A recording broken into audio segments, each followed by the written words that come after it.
Hey guys, welcome back to my channel. Thank you so much for watching. So in this very special video, I want to share with you guys my origin story. So from the very beginning, the path that I took to become a doctor, and also show you very clearly the obstacles that I had to overcome along the way. I want you guys to get inspired and also see yourself in my shoes if you're on this path, and just know that no matter where you're beginning from, you can overcome anything that comes in your path too. Stay tuned.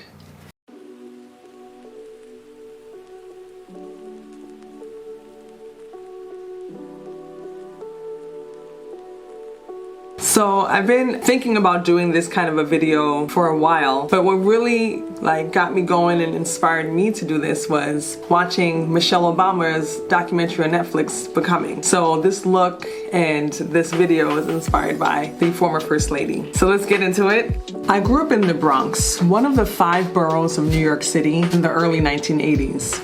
I was born and raised here. I lived in the Edenwald houses, which is a housing project, with my mom and my 3 siblings. There were a lot of obstacles, poverty, and life challenges studying the path and my struggle. As a kindergartner at Public School 111, an elementary school conveniently located across the street from my building, I was already dreaming of becoming a doctor. As soon as I learned to read, that was all I would ever do. By the time I entered 2nd grade, my mom transferred all of us, me and my 3 siblings, to a Catholic school due to safety concerns at our public school. It was the early 1980s and things were really rough in the Bronx. She and my father sacrificed to pay the tuition for the 4 of us until I made it about halfway through the 5th grade, and then it just wasn't financially sustainable. I had to finish out the second half of that year at Public School 68, which was about a 10-minute walk from home. It was close to the border of the Bronx and Mount Vernon. All I can remember was that kids were really cruel there. You know, I was the new kid and it was really tough coming into that environment so late in the stage. So then next I entered middle school, which was at John Philip Sousa, and that brought me right back to going to school across the street from where I lived. Going to public school in New York City is tough just because there's so many kids there and the resources that are available aren't as abundant. So early on in middle school, about the 6th grade, my teacher realized that I was performing well above the level of most of my classmates, and then suggested that I enter a special class, which was considered like an advanced class. So I was placed into that classroom, and I remember that classroom was like a makeshift thing. It was just a newly created program that they had come up with. And so we started off having classes in the basement of the school. And then from there we were transitioned into a better, more stable room. And the class was huge. This group of students went on to take the specialized high school entrance exam, which was an exam that was offered to all the students in New York City. And you all took this test to gain entry into one of the few specialized high schools that were available. So I remember myself and all of my siblings at that appropriate stage took this exam, and my oldest sibling, my brother, and my youngest sibling, my sister, both scored enough to get into a specialized high school in Brooklyn Tech, but I did not. I definitely did not make the cut to get into the specialized high school. I was kind of devastated by that, but I knew that that wasn't a limiting factor for me as far as getting into high school. And I looked around and searched programs, and I was able to find the Macy's Honors Program, which is stood for medical science, honors, and something else. And so that's what I ended up doing. So I went to the program that I just mentioned at DeWitt Clinton High School. I was that kid who was always looking to do more. So whatever was available there, I picked it up. So they offered advanced placement courses in sciences. I remember my first advanced placement course was in biology. I loved it. I was just like, this is for me. I did very well because it was something that I found myself passionate about. So from there, I was able to get into other advanced placement courses. So for those who don't know, advanced placement is a level of course that would be kind of similar to or equivocal to a college course. So a lot of schools offer them to high school students who are able to accept a little bit more rigorous and challenging class than is typically offered to high school students.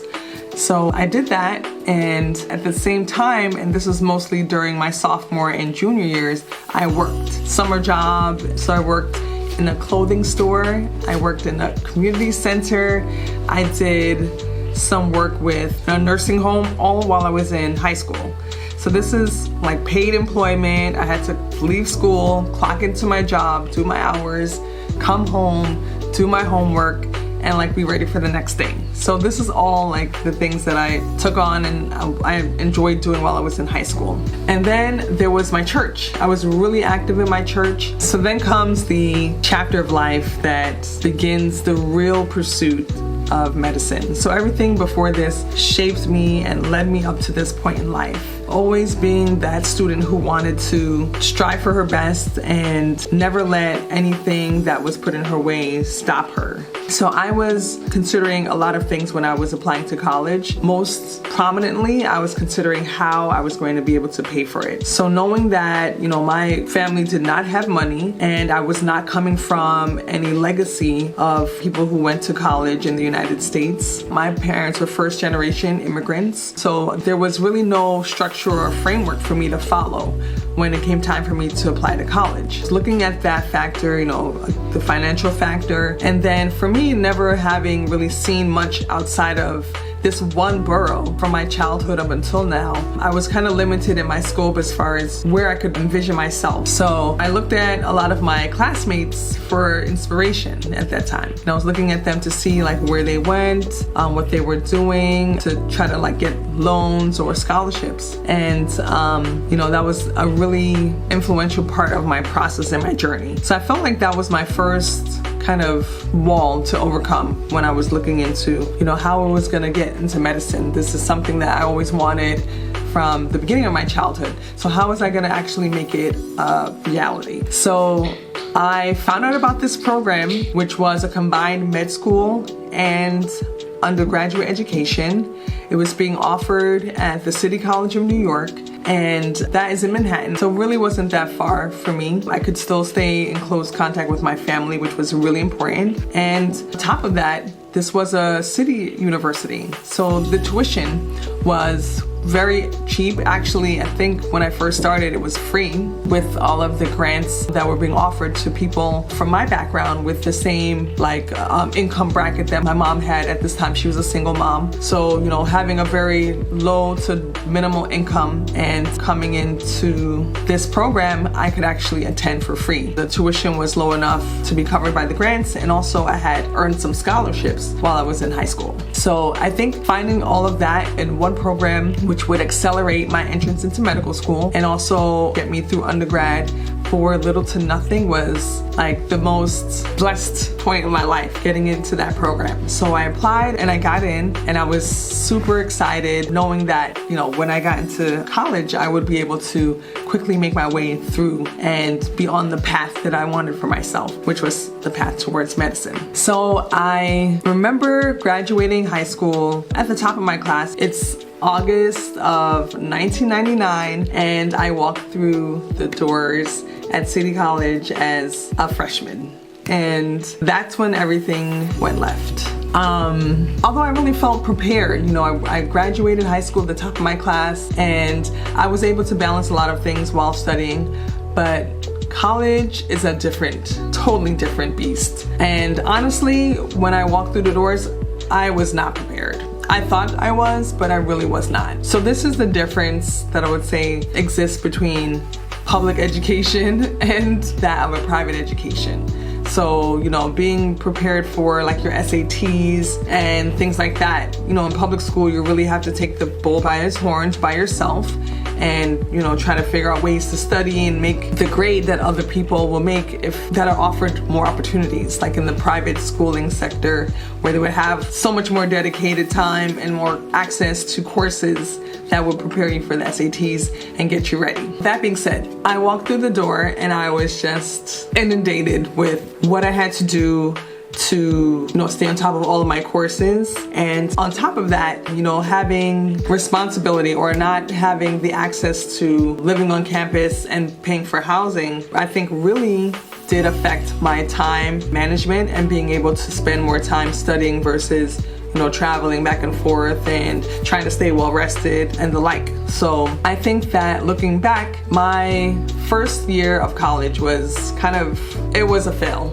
I went in the door and I was not ready, and then I ended up with the worst GPA that first semester. I think it was actually so bad that I ended up losing my merit scholarship, which was devastating. This is not to say that, you know, when you start off with something and it turns out horrible in the beginning, that you can't recover from that thing. So here I was in this accelerated program, trying my best to stay on top of my courses, taking organic chemistry, taking all of the other basic sciences that you need for your pre-meds, and I was just not successful. I ended up having to back out of that program, and so I found that when I actually went through the first couple of semesters unsuccessfully, I had to take a step back and reassess, you know, what is it that I'm doing wrong? What is it that I need to do to be successful in not just the pre-med courses, but how am I gonna survive this? So I ended up having to leave that program due to my academic challenges. And during that time, I really made the conscious decision to figure out, you know, what is it that I needed to do. So I ended up pursuing a biology major. I always knew that was my strong point. That was the one area that I found myself most successful in, even throughout all of the other courses. And I found that I was still very strong in that science. So I decided to pursue biology as a major, and I made this decision after speaking with one of the pre-med advisors at the college. So she and I discussed all that I went through in the first couple of semesters, and what I did was leading to an unsuccessful academic career. So we went through some courses that I needed to redo, which included organic chemistry and physics. We started over. So I found that when I sat down with that pre-med advisor, that she kind of helped me to figure out my weaknesses, which were, you know, not being able to adequately figure out what was important to study and the time it would take to really understand a concept. She actually helped me figure that out. And she also helped me figure out my strengths, which were, you know, in these life sciences that I consistently did well in. So between, you know, our discussions and some really intense, like, inward thought and like self-examination, I figured, you know, if I did a biology major, then during those semesters where I had the hard pre-med courses, if I took mostly biology courses as well, then it would make for a little bit less intense course load. And then after I finished my pre-meds, then I could add in the other areas for study that were required for graduation. So I decided to really focus my energies on these courses that were challenging to me. So I spent double the amount of time after classes reading about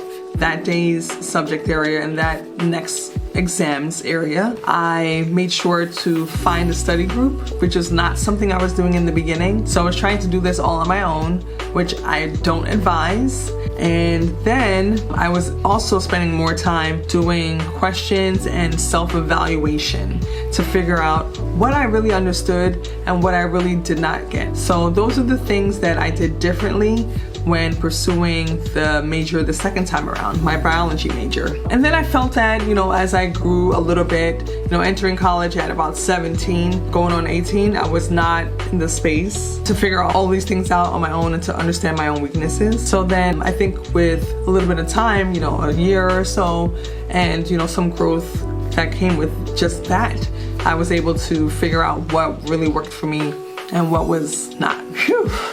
Okay, so next, after that harrowing experience and very, very educational in many ways experience, I went on to graduate from the City College of New York, and then I decided at that time that I was certainly going to apply to medical school, but not right then. So I think that was a key decision for me. Again, just learning about myself and what the process would take me through, I decided to take a few years of regular life after undergrad. So meanwhile, during all of this time, while I'm, you know, going through undergrad and learning more about myself, I actually met my husband. So we met in the college library. I think I was about 19 at the time, and he was a computer engineering major, just like so smart. And so I was there like studying for my sciences, and he was also, you know, studying with his study group, and I was there, you know, with my study group. And yeah, and that's how we met. So, you know, I noticed him noticing me, and then someday he decided to start talking to me. Fast forward, I would say like 4 years later, we were married. So there you go, you know, young love. We met in college and started to build from there. So that was part of the influence on my decision to take some time off before med school, being that we got married, and then we were considering what we were gonna do as far as where we're gonna live and things like that. So I decided to pursue education. So at this point, after graduating college, I moved to Queens. So I was living at home the whole time I was in college. And I applied for the New York City Teachers Fellows position, and I was able to do some interviews, but I was told no. So I just went ahead and applied to a high school, which was very close to where we were living in Queens. So I found a position after interviewing in the science department. So I taught at the high school for 3 years, and during that time, of course, we were married.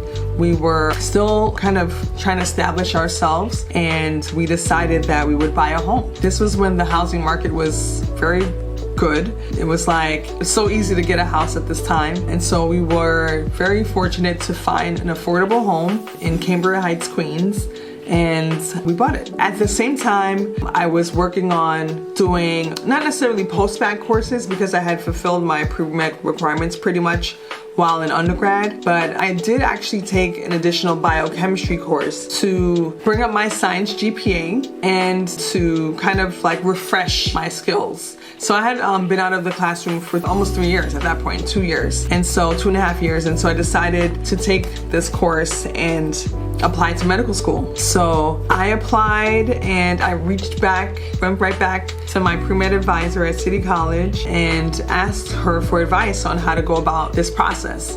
And I also asked her for a letter of recommendation. So I went ahead and did my applications. She helped me out greatly in helping me figure out which schools would be most likely to accept me and helping me to find out which ones to just not bother with, which is also important to know. So I applied pretty widely in New York State, and then, you know, I actually applied to a medical school in Nashville, Tennessee, which I had learned about. I decided to submit the application as a gamble, just to see what could come of it. I had learned about this school. It was a historically Black college. I really was inspired by finding out about this school and didn't even fathom that could be, you know, a possibility for me going into the whole process of applying to medical school. Going to school outside of the state where I had basically lived my whole entire life and never really saw much else. And then at that, going to a school which was historically Black, which was great.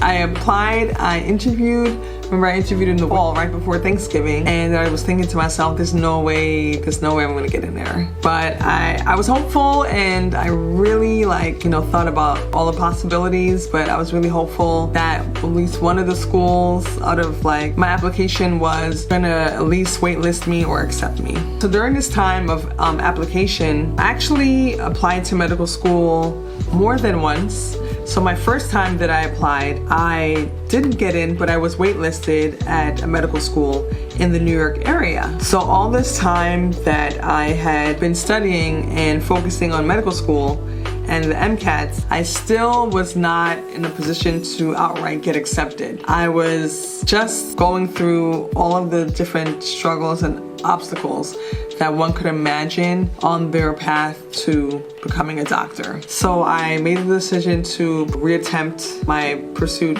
of medicine again. So this was, I want to say, my third go round where I applied to medical school, and at the advice of my pre-med advisor, I went ahead and applied to these schools in New York and Meharry. So she really helped me to get my application together, get my letters of recommendation together, and submit my application very early. So the third time around, I made sure to submit my application super duper early. So I think I applied in, I think it was early June or July. I sent my med school applications out, and I got my interview at Meharry in the fall. So I was really excited about that. After I interviewed, I found out very quickly, I think it was before Christmas, that I was accepted and offered a spot. So there was rolling admissions. So I found out about my med school acceptance before that year was out, and I was over the moon thrilled. I was just so excited that after all of these tries and after all of these attempts, all of these struggles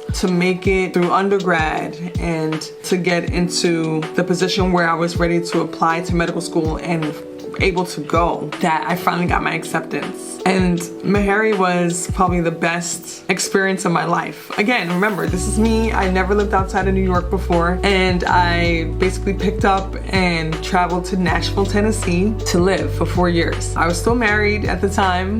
My husband and I still owned that house in New York, but we made a very conscious decision and basically a pact that, you know, if I moved to Tennessee, he would stay in New York, he would continue working as a teacher in New York City's schools, and that I would come back and visit home every month. So that was the pact that we made. It worked out really well that the end of the block exams, the end of each month had an exam, which was called block exams. So at the end of my block exams, I would jump on a plane and come to New York. So that was something that helped me stave off like homesickness and of course, like, you know, missing my husband very intensely. So that really helped me stave off those separation emotions that would come with, you know, moving kind of far away from home for school. So I was able to keep that up the whole 4 years of school. We decided to start our family. We had our firstborn when I was between my 3rd and 4th years, and that was really a convenient time to do it.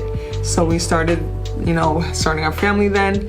And when I was really in the mix of that 3rd year, I was on the track to applying for residencies. So that was a lot. We're gonna end here, and the rest of this video about my road to anesthesia and medicine is gonna be shown in the second part. So we're gonna have a second part to this video to finish up the rest of my path, and I want you guys to stay tuned to see how the story ends.